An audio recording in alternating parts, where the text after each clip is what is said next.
The Void Reaver was active in a human's hands, and Master Weapons Instructor Zilax's emergency shutdown codes weren't working. "Put it down," Zilax said, his 3 vocal cords harmonizing in perfect command tone. Slowly, "Do not—" "Should I?" Emma Johnson asked, tilting her head.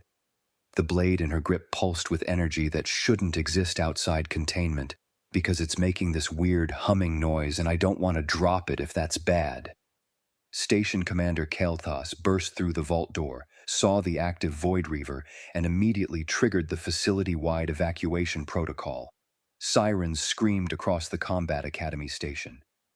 "How is she still alive?" Kelthos demanded. Zilax had been asking himself the same question for the past 47 seconds. The human janitor stood in the center of his restricted weapons vault, holding a 3,000-year-old blade that had destroyed 17 civilizations, and she was complaining about the noise.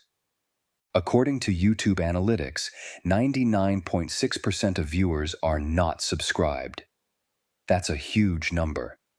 By subscribing the channel that is completely free, you'll help support the channel and never miss fresh content. "The containment fields," Zilax started. "Failed," Kelthos finished. "All 9 layers." Simultaneously. "I was just cleaning," Emma said. She adjusted her grip slightly. The blade's energy output doubled. Reality rippled around the edge. The door was open, and there was dust everywhere, and I thought I'd wipe down the display cases. Then I bumped this thing, and it just turned on. Is there an off switch? "You bumped it." Zilax's voice came out flat. "Yeah, with my shoulder. Then I caught it." She demonstrated, shifting the blade to her other hand. The weapon's harmonics shifted into frequencies that made Zilax's inner ear ache. "Like this? Why is everyone freaking out?" "That weapon," Kelthos said slowly, "requires 7 years of mental conditioning before first contact. The activation sequence alone takes 6 trained weapon masters working in concert. It has killed every being who attempted unauthorized bonding." Emma looked at the blade, then back at them. "So, should I put it down or not?" "You guys aren't being super clear."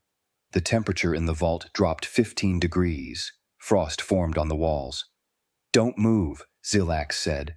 He pulled up his tactical display, running through every containment protocol he'd memorized over 4 decades of weapons mastery.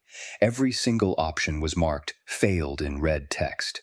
"The blade is bonding with your neural patterns. If you release it now, the energy discharge will vaporize this entire sector." "Oh," Emma's eyes widened. "That seems bad." "You don't even know how to hold it," Zilax said, unable to stop himself. His entire career, his mastery, his understanding of weapons theory, all of it was crumbling while watching this human grip the galaxy's most dangerous blade like she was holding a mop. Emma raised the Void Reaver. Light bent around the edge. Space itself seemed to pause.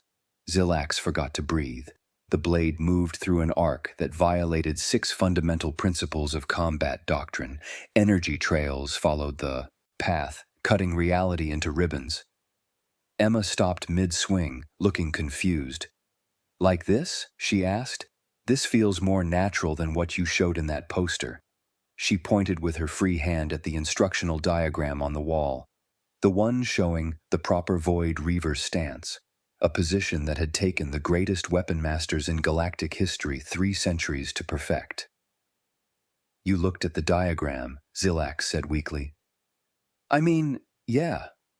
While I was dusting it, she shifted her feet, settling into a stance that made Zilax's combat training scream in protest. It was wrong, completely wrong, and the blade's energy output was stabilizing. Kelthos was on his comm, speaking rapid-fire to high command. Zilax caught fragments. "Human contamination. Weapon bonding successful. Protocols inadequate." "How long have you trained with bladed weapons?" Zilax asked. Emma laughed. "Oh man, like high school? I did fencing for a couple years, and my roommate in college was super into kendo, so I tried that a few times." She swung the Void Reaver experimentally.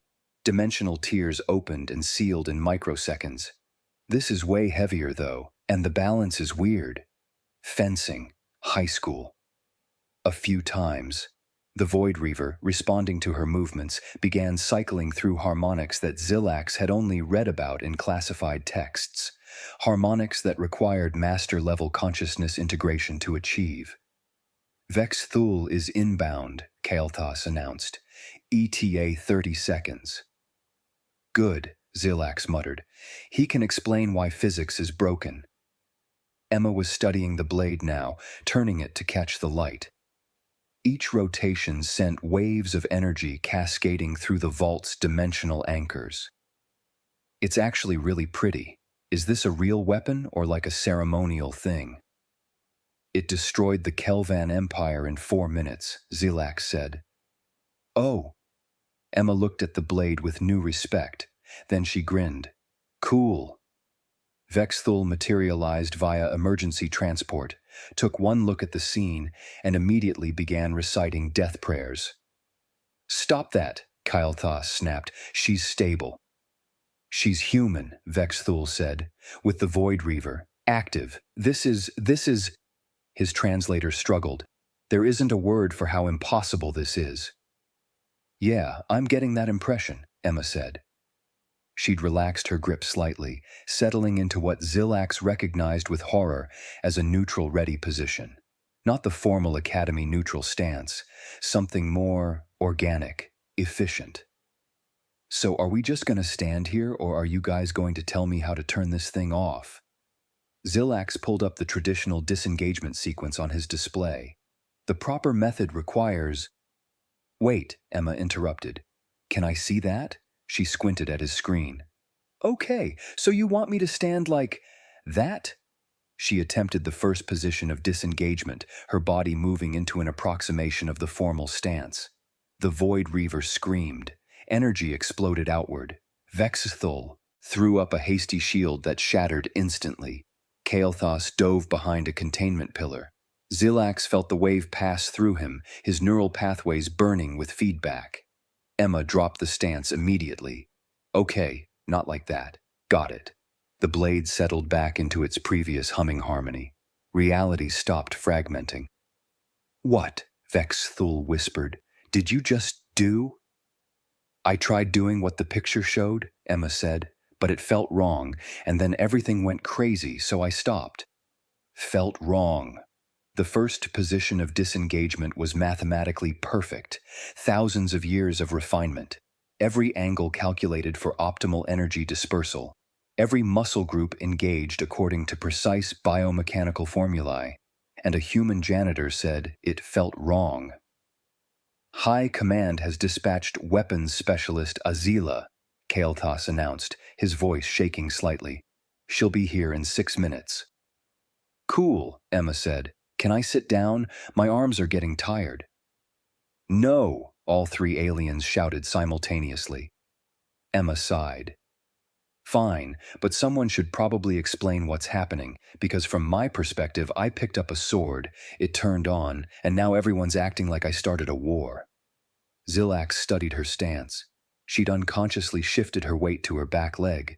The blade angled across her body in a guard position that didn't exist in any manual he'd ever read. And it was perfect, perfectly balanced, perfectly efficient, perfectly adapted to her biomechanics. The Void Reaver doesn't turn on, Zilax said slowly.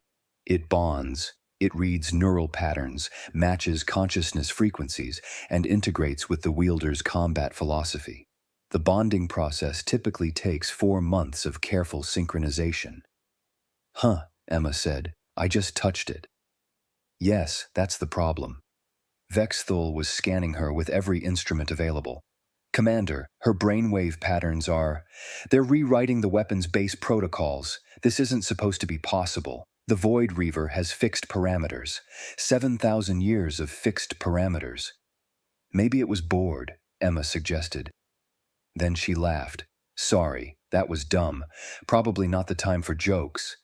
The blade pulsed in rhythm with her laughter. Harmonic resonance cascaded through the vault. It's responding to her emotional state, Vex Thul said, his voice climbing toward panic. Not her combat focus, her emotions. That's not... Yeah, we get it, Kael'thas said. It's impossible. Everything about this is impossible. Focus on solutions. Zilax approached slowly, keeping his body language non-threatening. Emma, when you hold the blade, what do you feel? She considered. I mean, it's heavy, but balanced. Like the weight distribution makes sense once you figure out where your hands should go. And there's this vibration that kind of, I don't know, it's hard to explain. It feels like it's paying attention to me. Paying attention. The Void Reaver was a weapon of pure energy given physical form. It didn't pay attention. It calculated, integrated, and executed. The greatest weapon masters described bonding with it as achieving perfect mathematical harmony with the universe's fundamental forces. This human said it was paying attention to her. Try moving, Zilax said, slowly, just whatever feels natural. Emma gave him a skeptical look. You sure? Because last time I tried following your instructions, things got explodey. Don't follow instructions. Just move. She shrugged and took a step forward. The blade moved with her, describing an arc through space that made Zilax's training scream in protest. It was wrong, inefficient, tactically unsound, violating every principle of proper weapon carriage. Dimensional rifts opened along the blade's path and sealed seamlessly behind it. The energy signature was cleaner than anything in the historical records. Emma completed the step, noticed nothing unusual had happened, and relaxed. Like that? Do it again, Vexthul whispered. Exactly like that. She did. Same impossible arc, same perfect efficiency, same reality-bending elegance. I can't, Emma said. I just walked. I didn't do anything special. That was the problem. She hadn't done anything special. She just moved naturally, and the Void Reaver, the weapon that required 7 years of training to bond with, had moved with her as if it were part of her body. The vault doors opened. Weapons specialist Azila strode in, her 4 arms already gesturing through diagnostic sequences. She stopped, stared at Emma, stared at the active Void Reaver in Emma's hands. Get me a full neural scan, Azila said quietly. And someone explain how a human achieved master-level integration with the galaxy's most dangerous weapon while cleaning a vault. Azila's scanners painted the air around Emma with holographic data, neural patterns, energy signatures, consciousness frequencies, all of it streaming in real time. The weapons specialist's expression shifted from professional concern to academic horror. She's not bonding with it, Azila said. She already has. Complete integration, 7.9 on the mastery scale. That's not possible, Vexthul said. The highest recorded integration after 40 years of training was 6.2. I'm aware. Azila circled Emma slowly, her scanners working overtime. And yet, here we are. Emma shifted her weight, uncomfortable with the attention. The Void Reaver moved with her, energy patterns flowing like water. Can someone please just tell me how to put this thing down? My shift ends in 20 minutes, and I still need to clean the cafeteria. Your shift, Zilax repeated numbly. Yeah, I'm scheduled for the East Wing tonight. She glanced at the blade. Though I guess this is going to make me late. Azila gestured sharply. A holographic display materialized, showing the traditional Void Reaver stances. These are the 17 foundational positions. They form the basis of all Weapon Master training. Have you seen them before? I've dusted the posters, Emma said. They always seemed really complicated. Complicated. Azila's voice was very controlled. These positions took 3 centuries to perfect. They represent the pinnacle of combat theory. Okay, but Emma gestured vaguely with her free hand. They look really uncomfortable? Like, who stands like that in a fight? Zilax felt something crack in his understanding of reality. What do you mean in a fight? If someone's actually trying to hit you, you can't just stand there in a pose. You have to move. Emma demonstrated, flowing through a sequence that made absolutely no sense and looked absolutely right. The Void Reaver sang through the air. See? Like that. That violates the third principle of combat doctrine, Vexithul said weakly. What's the third principle? Economy of motion. Every movement must serve a specific tactical purpose. Emma frowned. But that movement did. It got me from here to there while keeping the blade between me and like a hypothetical attacker. You added unnecessary rotation in the middle, Zilak said, and your weight shift was inefficient. The rotation let me see both sides, and the weight shift kept my balance. She demonstrated again, slower. Look, if I do it your way, I'm blind to my left, and if someone pushes me, I fall over. She was right. Zilax could see it now, watching her move. The traditional stance left a blind spot. The traditional weight distribution was vulnerable to lateral force. These were known issues, considered acceptable trade-offs for maintaining proper form. Emma had simply solved them, without thinking, without training. Your species, Azila said carefully, how do you teach combat? I mean, I'm not really a combat person, but we have martial arts and sports and stuff. Emma shrugged. You just practice until your body knows what to do. Until your body knows, Azila repeated, not your mind. Well, yeah. If you're thinking about every move, you're too slow. Emma looked at them curiously. How do you guys do it? Silence. We think about every move, Zilak said finally. That's the entire point. Perfect mental discipline creates perfect physical execution. Emma's expression was priceless. Wait. You're thinking? During a fight? About every single movement? That's what combat training is, Vexthul said, internalizing the proper responses until they become instinctive. But then they're not instinctive, Emma said. They're just really fast thinking. The holographic display flickered. Azila was running new calculations, her 4 arms moving in blur. She's right. Our training methodology assumes consciousness-driven action. We're teaching the mind to direct the body with increasing precision and speed. Yeah, and that sounds exhausting, Emma said. Why not just teach the body directly? Because bodies don't learn, Zilak said. Minds learn. Consciousness is the seat of knowledge and skill. Emma looked at him, then she looked at the Void Reaver in her hands. Then back at him. Dude, my body knows how to walk, how to catch things, how to balance. I'm not thinking about any of that. My body just knows. That's autonomic function, Vexthul protested. Not skill. Okay, but why isn't combat an autonomic function? Emma asked. I mean, humans have been fighting since forever. It's pretty basic. Azila's holographic display exploded into cascading data. Commander, I need to report to High Command immediately. This changes everything. What changes everything? Kael'thas demanded. Humans have integrated kinesthetic intelligence, not just autonomic function, actual learning and skill development happening below conscious awareness. Azila's voice was shaking. They don't train their minds to control their bodies. They train their bodies directly. That's what I said, Emma pointed out. And the Void Reaver, Azila continued, is designed to bond with consciousness. Pure consciousness, divorced from physical limitation. That's why we train for 7 years, to achieve perfect mental discipline, to separate awareness from physical form. But Emma never separated them, Zilak said, understanding dawning. She can't. Human consciousness is distributed. The weapon is bonding with her entire integrated system, mind and body together. Which is why she moves like that, Vexthul breathed. The blade is responding to knowledge she doesn't know she has.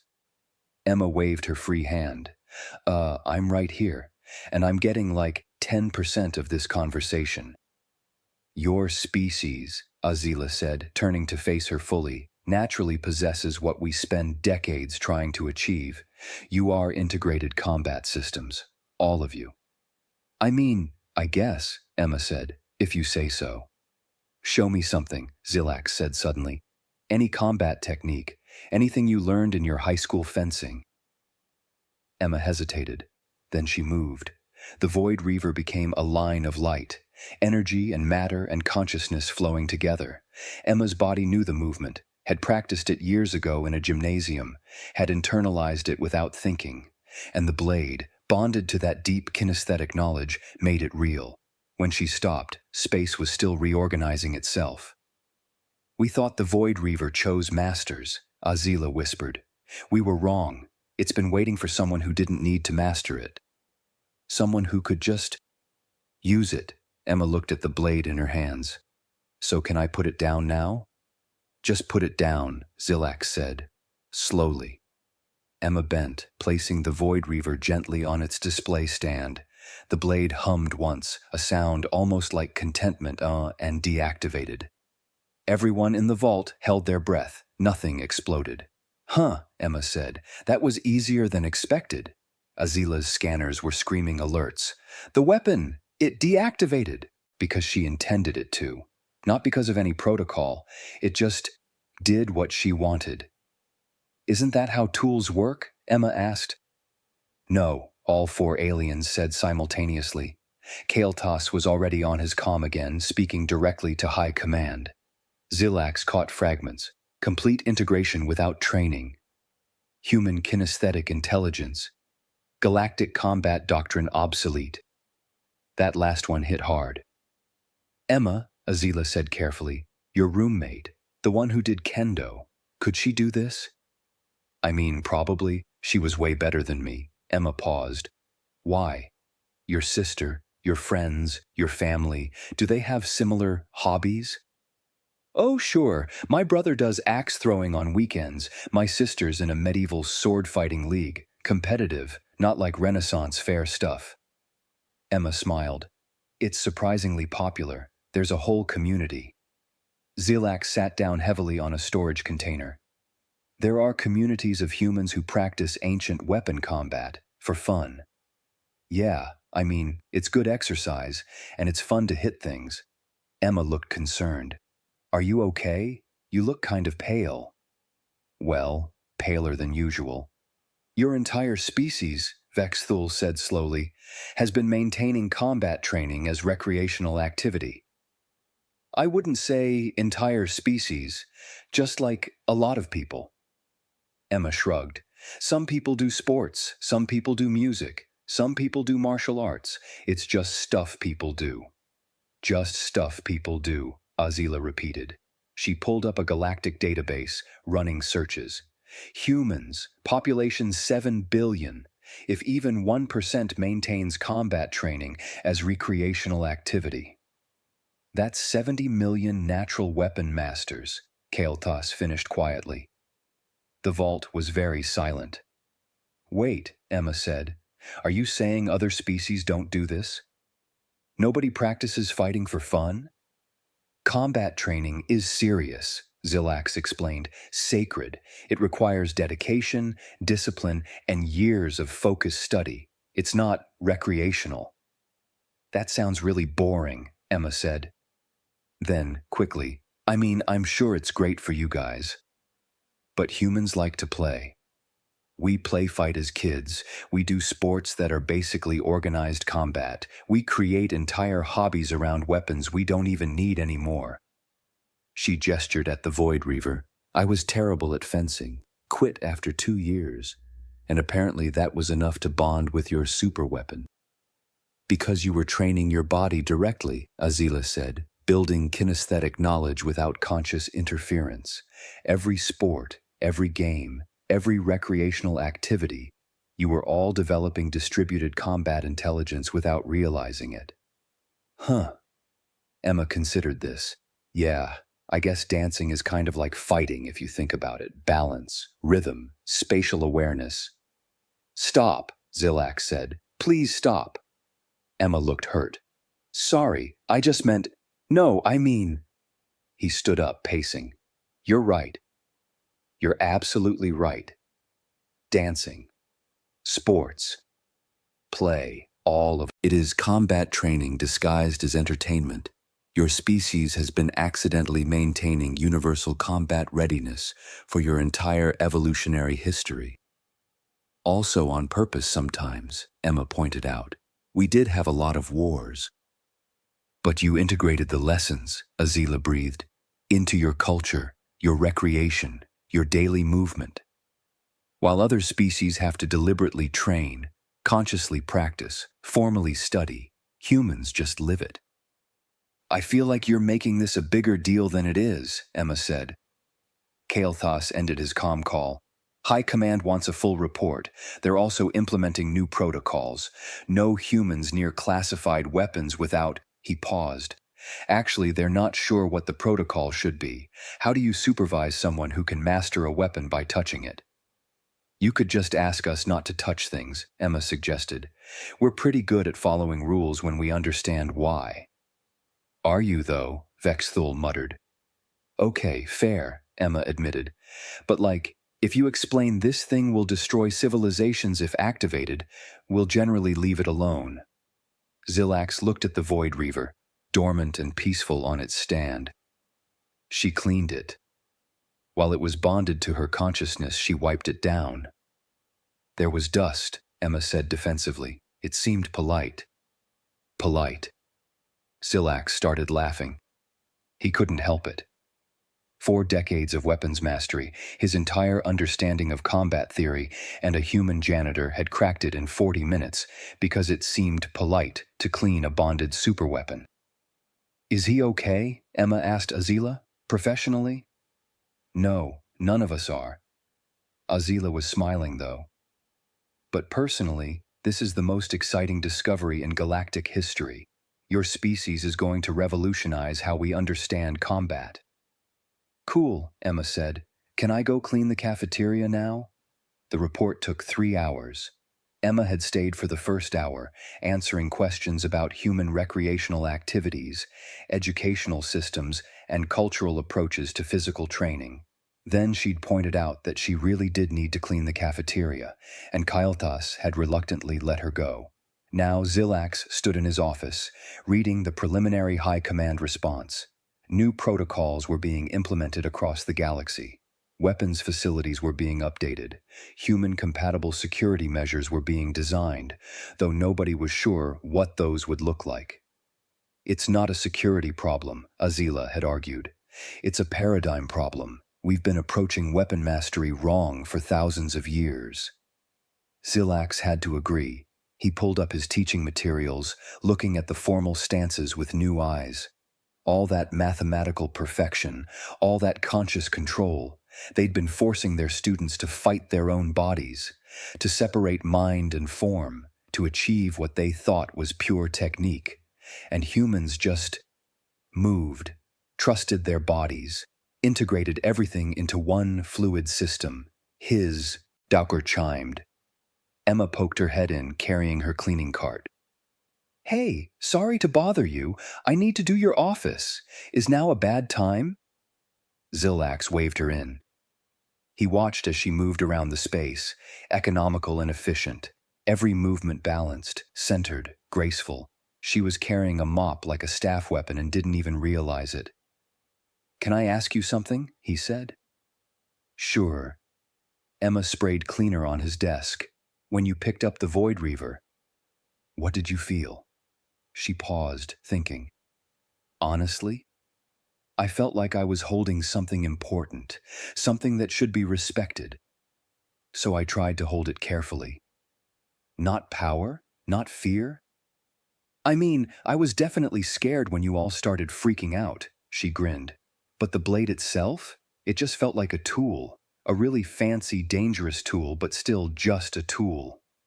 A tool. The galaxy's most powerful weapon, and she treated it like a tool. You're going to change everything, Zilax said quietly. Emma looked confused. I'm a janitor. I clean things. And you do it with Weapon Master grace. She glanced down at her mop, seeing it for the first time the way he saw it. Balanced, ready, an extension of her body. Huh, I guess I do. Your species terrifies me, Zilax admitted. Yeah, I'm getting that. Emma finished cleaning and headed for the door. She stopped, looking back. For what it's worth, I think your teaching methods make sense. For you guys, you're working with what you have. It's just different from how we work. Different, Zilax repeated. That's generous. Well, yeah. Different doesn't mean wrong, she smiled. Though maybe less standing in weird poses, that really does look uncomfortable. She left, humming something cheerful. Zilax pulled up the surveillance footage from the vault, watching Emma's movements with the Void Reaver again and again. Each viewing revealed new layers of instinctive expertise, things she didn't know she knew. His calm chimed. Azila. High Command wants to establish a human-alien combat research initiative, she said without preamble. They're asking if you want to lead it. Lead what? I don't understand human combat. Exactly. None of us do. That's why we need to study it. Azila sounded excited. Think about it, Zilax. We could revolutionize galactic combat doctrine. We could teach integration instead of separation, body knowledge instead of mind control. Can we teach that, or is it something humans just have? I don't know. That's what we need to find out. Zilax looked at his formal stance diagrams, his careful lesson plans, his decades of accumulated expertise. All of it suddenly seemed like a starting point rather than an ending. Send me the details, he said. Down in the cafeteria, Emma wiped down tables and didn't think about weapon mastery or paradigm shifts or galactic implications. She thought about her sister's next tournament, wondered if her brother had won his axe-throwing competition, and hummed the song from Pipe, that musical she'd seen last week. Her shift ended at midnight. She clocked out, grabbed her bag, and headed home. In her pocket, she carried a data chip that Azila had pressed into her hand before she left. Human movement studies, the weapons specialist had said.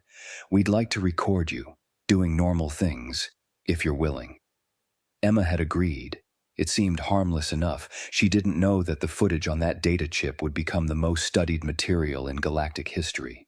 Didn't know that her movements, cleaning, walking, reaching, turning, would be analyzed by combat theorists for generations. She just knew she had tomorrow off, and she was planning to sleep in. Behind her, the Combat Academy's lights dimmed. Inside, instructors were already beginning the long process of rethinking everything they knew. And in the weapons vault, the Void Reaver hummed very quietly to itself, dormant but content. It had found what it was looking for, someone who treated it like a tool, respected it like a partner, and moved with it like a dancer. Someone who didn't need to master it, because mastery implied separation, control, and conscious effort. Emma had simply used it. And that made all the difference.